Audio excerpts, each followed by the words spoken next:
My name is Edward Morgan. I'm here directing To Kill a Mockingbird. To Kill a Mockingbird is, I think, the most influential novel of the last century. It was published in 1960, won the Pulitzer Prize in '61, made into a film in '62, won 3 Academy Awards, and as such it was very much in the public eye in the midst of the heart of a lot of the civil rights movement. From Brown versus Board of Education in '54 to Martin Luther King's I Have a Dream speech in '65, you have all of the heat of those events, and this story was an important and powerful part of that national dialogue. It speaks directly to the contradiction in a country founded on the idea of equality, which for many, many years had slavery, and then Jim Crow laws.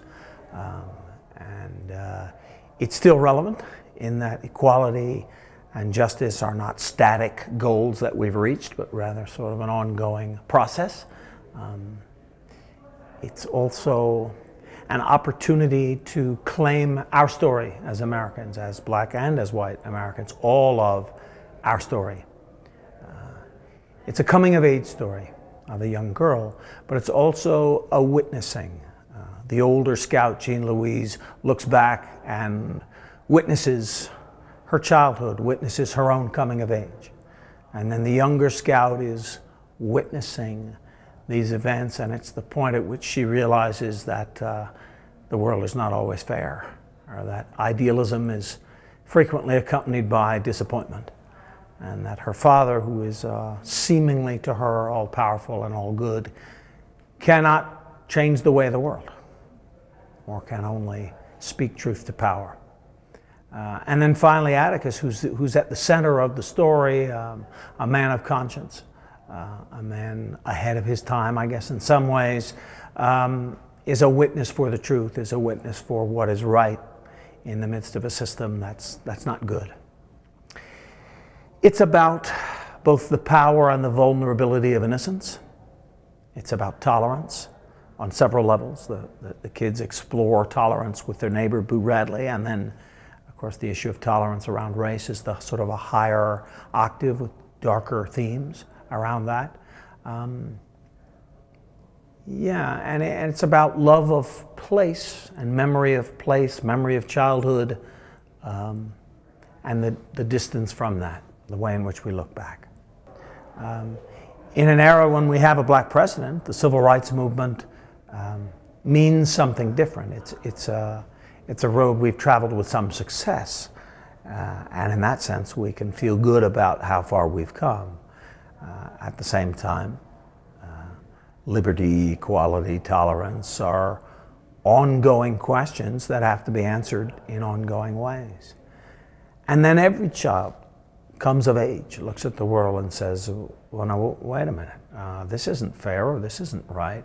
And as a parent, how do we respond to our children? What is that process? That story never gets old. So it's relevant in a lot of ways, on a lot of levels. The way to work with kids is to keep it fun for them and to keep it simple, so that they don't get caught up in thinking too much about it. You know, acting is instinctual, and little kids naturally, when they're playing, they're terrific actors. You put people up on stage and it's very hard to be natural. But if you build a straightforward form and don't complicate it much for them and keep it fun, if they're talented, it can work well. The form of the production is the play exists as the memory of Jean Louise. So the set is kind of fragmented as if it's come up out of memory, and we shift from place to place and time to time in a very fluid way.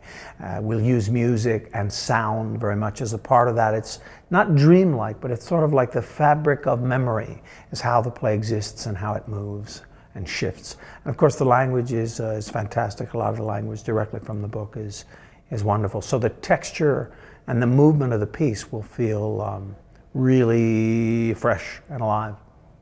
Yeah, so it's fun, it's interesting to do this play in the context of a Shakespeare Festival, because it is a classic, it's an American classic.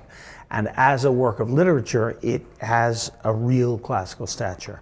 That manifests in the language and the maturity sort of the thought and the emotion in the thought. And then also in structure, you have the first act in which the kids are exploring and learning about tolerance, the notion of tolerance with their neighbor, Boo Radley. And then in the second act, that same theme or aspect of the theme of tolerance is explored in a much more serious way, a darker way, but on a higher octave with the issues of race and Tom Robinson. So like Shakespeare, with sort of two plots that interrelate, this book, this story, also has sort of reflections or resonances across the two plots along the same theme.